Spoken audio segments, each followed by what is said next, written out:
So when you were at this school in the 60s, how many buildings were there? I remember the gym, that first building that was beside the gym. Okay. I remember that. When you walked down that way, there was another building. This was like maybe first, second, and third grade that I remember. Fourth and fifth grade, I remember straight down another building. The building in the back, where the fifth graders are now, that building was here.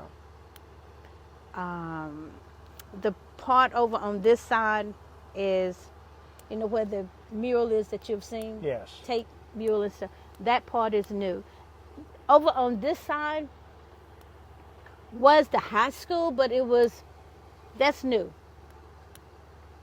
It was maybe still a double level, but not as high up as it is. Gotcha. And where the building where the cafeteria is, I remember the cafeteria is still in the same location. One or two rooms, but the rest of it is new in that section too.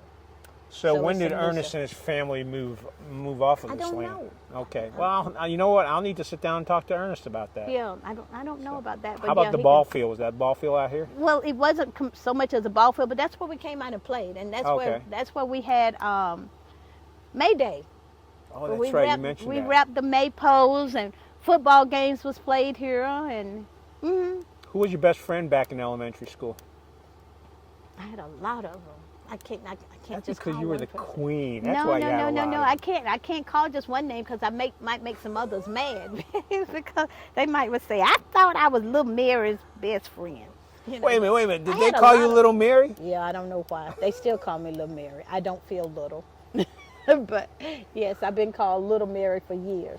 I was called Little Mary last Saturday when we had this bus tour. Some of my classmates and cousins, we stopped at their church. You led this up last week, but we'll talk about that a little bit. But let's finish. Okay. We'll finish up talking about your childhood. So this was my childhood. All right, you mentioned being at Northwood High School 2 years and 2 years. Can you explain to folks what you mean by that? From 1960 to 1970, this was all black. Right. Pittsboro was all white. But in 65, they started integrating. And some black kids from Horton did go over to Pittsboro High School. I didn't. How did you decide if you were going or not? Our parents did. We didn't. Our parents did. A letter was sent. I remember a letter was sent to my parents. And because they had 6 kids older than myself. And they all had graduated from here. So I knew that what I remember hearing was, we're going to keep Dolores Day as long as we can. So I always stayed here. The bulk of us blacks stayed here. Some blacks did go over there. And I know some of the ones that went over there, but in case you want to talk to some of them as to why they went over there. But anyway, so then in 69, 70, it was like we had no other choice. So it was like, hey, they were busting us and we had to go over there. And so the spring of 1970, that was the last year that this was Horton High School. So they changed the name to Horton Middle School. And where Pittsboro High School is, they changed it to Northwood High School. And they were building the Northwood High School on 15501. Okay, so by them doing that, the class of 70, 71, they had the cap and gowns because you order your cap and gown your junior year. Right. So they had the blue and white Horton cap and gown. They had Pittsboro High, I don't know, I'm not sure what their colors were.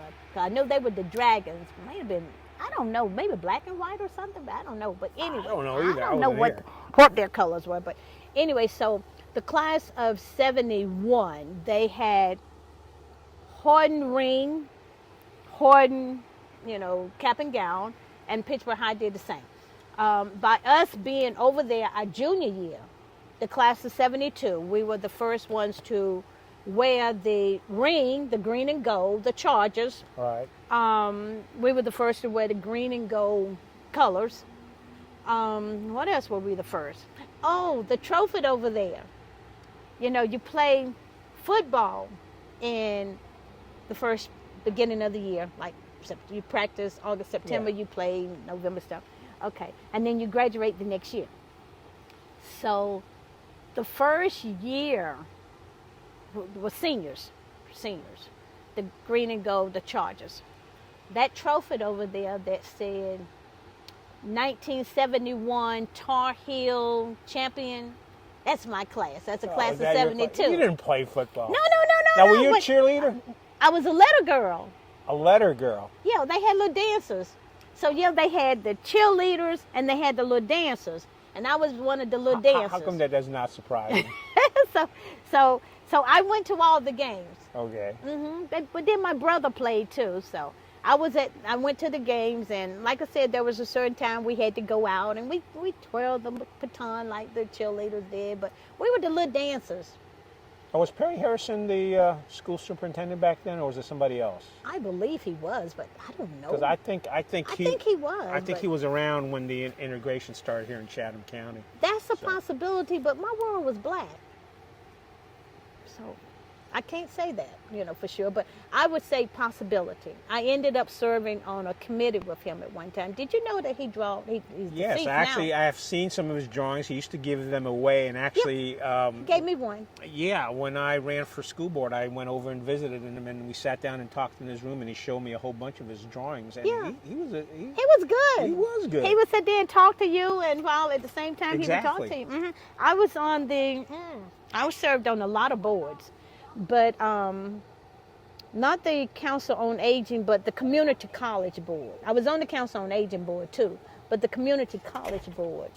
He was the president or chair. He would chair our meetings at the time when I was on the board. So when we would come in, before the meeting would even start, he would just pick one of us and, hey, by the time the meeting started, he was fast too. Yes, he was. He was good, he was fast, so yeah. And I have a picture in my house where I carried him a picture of me and my friend. So he drew that picture. Speaking about pictures, I don't know if folks know this, but there was was it Clyde Fest last year at the this year. That's right, at the Ag Center, and Mary had this huge 40 by 40 painting done of her. Did you have to get a moving truck to move that? Emily Anderson. No, yeah, we have a video of that out there. I actually got to see it and talk to her about it. Where's that painting? Right now, it's still at Emily's house. I can get it whenever I want to, but it's still there. Basically, she's been doing stuff. I've been doing stuff for the last couple of weeks and stuff, though. But well, when they build a new school, maybe they can call it the Mary Nettles School and put your picture up there. Come on, come on. No. Why not? I don't even dream that high. Well, I think they've stopped with the naming schools after people. What was the first integrated football teams and sports teams like? As I just, football. We won that championship. We got the trophy over there to prove it. From my standpoint as a letter girl, I went to the games. I remember somewhere, I don't know, Moore County or somewhere, I know the teacher would say, these schools, they were still segregated. Right. So as soon as the game is over, I want you to get back to the bus as fast as you can. And I remember one particular time, somewhere down east, as soon as the game was over, we won the game. And I remember running between the bleachers. Fast as I could, I had to get on the bus and put my head down. And I don't remember who was up front, but they had a flashlight, a female. So she was standing up front with a flashlight, and she was calling out our names, and we was going, here, President, here. Just to make sure you all were on the bus.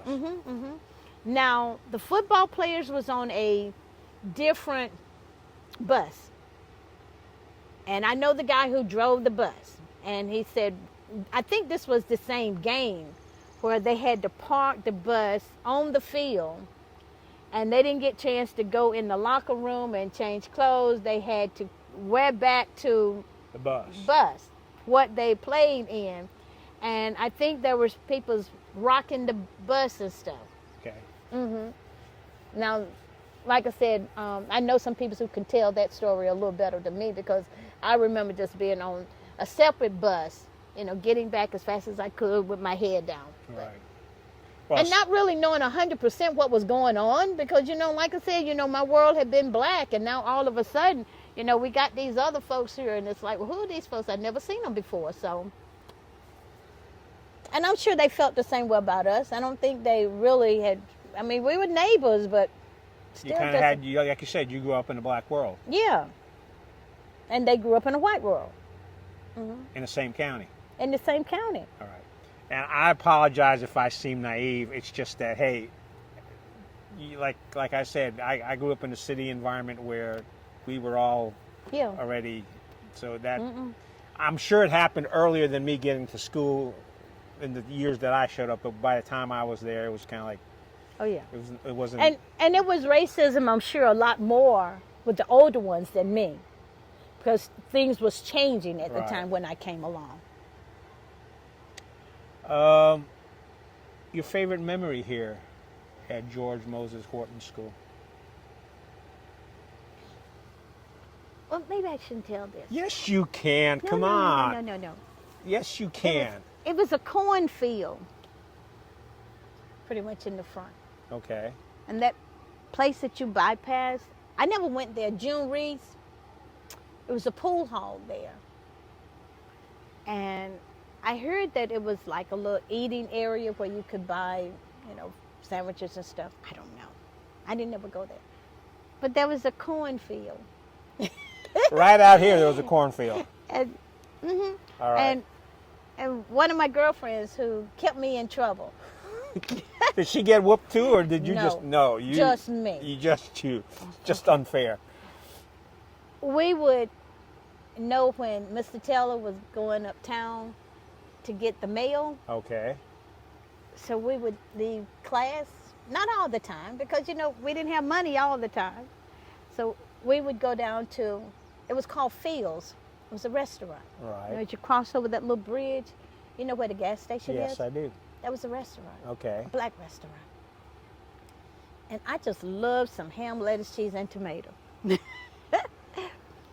So we would leave class, run through the cornfield, look up and down the road, didn't see Mr. Taylor, run down to Fields, order, I don't know what Stephanie ordered. I think cheeseburger or something, but I don't know. I just know I had to have a ham, lettuce, cheese, and tomato. And I would order my food, 52 cents. Now lunch was 25 cents a day. Oh. Oh yeah. So there were days I didn't have any lunch money. But it was worth it. It was worth it. We did it at least once a week for a while. Until? Well, I just told you, High John. I read about his belt, High John. Oh, okay. And sometimes I got a whooping. Wait a minute. You got a whipping for running through the cornfield to go get yourself a ham, lettuce, and tomato sandwich? Well, I was supposed to have been in class. Oh, you cut out. This wasn't during lunchtime. This was during class you cut out? Mary's giving me that look. Yeah. So we would get our food, and we would run back across the road, and then we would come through the cornfield, come on back up here and eat it. Did you eat it during lunchtime? Or what would the other kids say? Would they rat you out? Of course they did. That's why I got a whooping. Yeah, Mary won't tell us who her best friends were, but I'm sure she could tell us who her worst enemies were. Oh yeah, the ones who reported me. So anyway, that was my most fun, and also on Wednesdays when doing the fair, and we would run through. As a kid, I'm sure I had to walk with my teacher and the others, but by the time we got in 7th, 8th, and definitely 9th and 10th grade, we could just, at a certain time, go on our own over to the fair. And we were told that it was a black bull. It's a, I'm not sure about now because I haven't been in the woods for years. But it was a little path, you know, that because we used it all the time, right, going over there. And other people, I'm sure, kept it mowed and stuff too. But there was a fence, a pasture, and we were told it was a black bull in there. And don't let the black bull get you. So, of course, back in the 60s, we didn't have pants. You know, it's like a dress or a skirt, mostly dresses. So we would climb over, get up to the fence, didn't see the bull, climb over it, run on the other side, climb over it, and it's like, whew, the bull didn't get me. Now, was there really a bull over there, or is that just a story? Dumb us didn't know no better. It was just something that nobody never saw the bull. I don't know of a soul that has ever said. But you said there was a pathway. Couldn't you just walk down the pathway, or you had to climb up over? You had to climb over. You had to, yeah, okay. You had to. Yeah, area was clean, and then you had to climb over this path. As a matter of fact, I think it was like a little spring with some water and stuff there too. So yeah, in order for us to get over to the fairgrounds, we had to bypass. Yeah, you better not go back there now because that bull might still be back there. Well, I would get lost even thinking about going back there. And when it was time for us to come back, you know, we had a certain time to leave there, to get back, to get on the bus, to go home. And same thing, we would run and look, didn't see the bull, so we would take off. Never saw a bull. You know, I appreciate you sharing the story about your history, about your black world, because again, that's not a world I grew up in. And it's just interesting because I moved down here in 1988. Oh, okay. And up north, you hear the stories about the South. And I'm one of those darn Yankees, but I was never one of those darn Yankees that came down here and said, we did things better where we were at. But